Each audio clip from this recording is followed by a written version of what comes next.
हरे कृष्ण। भगवद गीता यथारूप अध्याय 4 दिव्य ज्ञान श्लोक संख्या 28। कठोर व्रत अंगीकार करके कुछ लोग अपनी संपत्ति का त्याग करके, कुछ कठिन तपस्या द्वारा, कुछ अष्टांग योग पद्धति के अभ्यास द्वारा अथवा दिव्य ज्ञान में उन्नति करने के लिए वेदों के अध्ययन द्वारा प्रबुद्ध बनते हैं।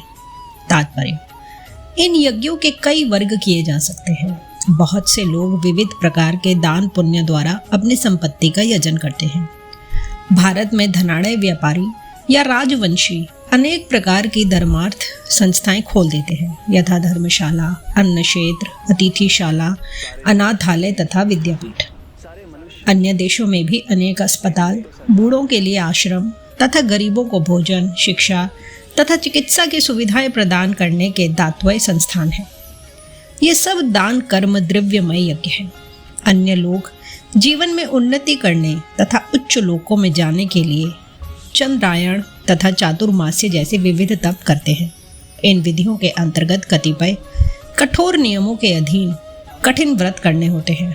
उदाहरणार्थ, चातुर्मास्य व्रत रखने वाला वर्ष के 4 मासों में जुलाई से अक्टूबर तक बाल नहीं कटाता, न यह कतिपय खाद्य वस्तुएं खाता है और न दिन में 2 बार खाता है, न निवास स्थान छोड़कर कहीं जाता है। जीवन के सुखों का ऐसा परित्याग तपोमय यज्ञ कहलाता है। कुछ लोग ऐसे भी हैं जो अनेक योग पद्धतियों का अनुसरण करते हैं, यथा पतंजलि पद्धति ब्रह्म में तदाकार होने के लिए, अथवा हठ योग या अष्टांग योग विशेष सिद्धियों के लिए। कुछ लोग समस्त तीर्थ स्थानों की यात्रा करते हैं। ये सारे अनुष्ठान योग यज्ञ कहलाते हैं, जो भौतिक जगत में किसी सिद्धि विशेष के लिए किए जाते हैं। कुछ लोग ऐसे हैं जो विभिन्न वैदिक साहित्य तथा उपनिषद तथा वेदांत सूत्र या सांख्य दर्शन के अध्ययन में अपना ध्यान लगाते हैं। इसे स्वाध्याय यज्ञ कहा जाता है। ये सारे योगी विभिन्न प्रकार के यज्ञों में लगे रहते हैं और उच्च जीवन की तलाश में रहते हैं, किंतु कृष्ण भावनामृत इनसे पृथक है, क्योंकि यह परमेश्वर की प्रत्यक्ष सेवा है। इसे उपयुक्त किसी भी यज्ञ से प्राप्त नहीं किया जा सकता, अपितु भगवान तथा उनके प्रामाणिक भक्तों की कृपा से ही प्राप्त किया जा सकता है। फलतः कृष्ण भावनामृत दिव्य है। अन्य लोग भी हैं जो समाधि में रहने के लिए श्वास को रोके रहते हैं। प्राणायाम, वे आपान में प्राण को और प्राण में अपान को रोकने का अभ्यास करते हैं और अंत में प्राण अपान को रोक कर समाधि में रहते हैं।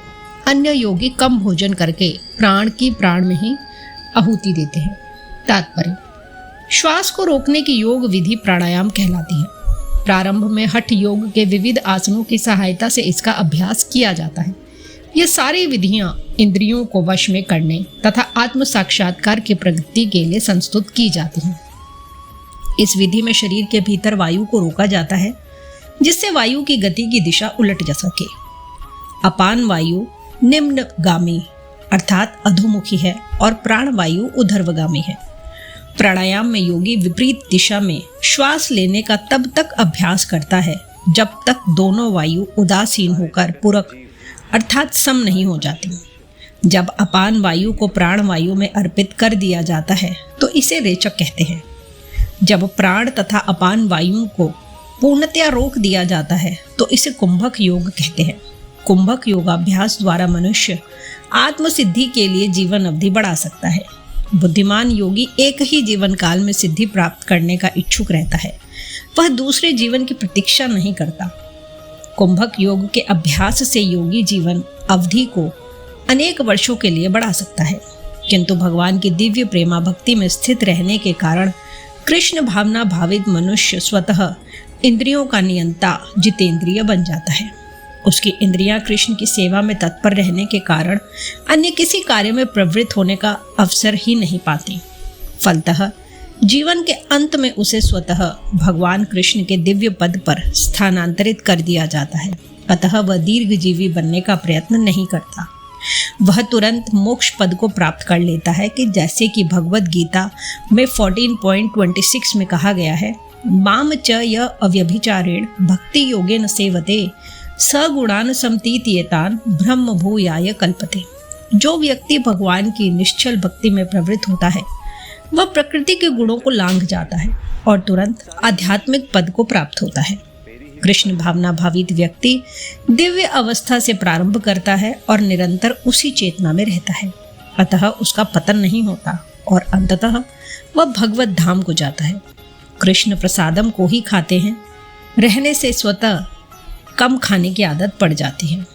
इंद्रिय निग्रह के मामले में कम भोजन करना अर्थात अल्पाहार अत्यंत लाभप्रद होता है और इंद्रिय निग्रह के बिना भव बंधन से निकल पाना संभव नहीं है। इस प्रकार भगवद गीता के अध्याय 4 दिव्य ज्ञान के श्लोक संख्या 4.28 एंड 29 का भक्ति वेदांत तात्पर्य पूर्ण हुआ।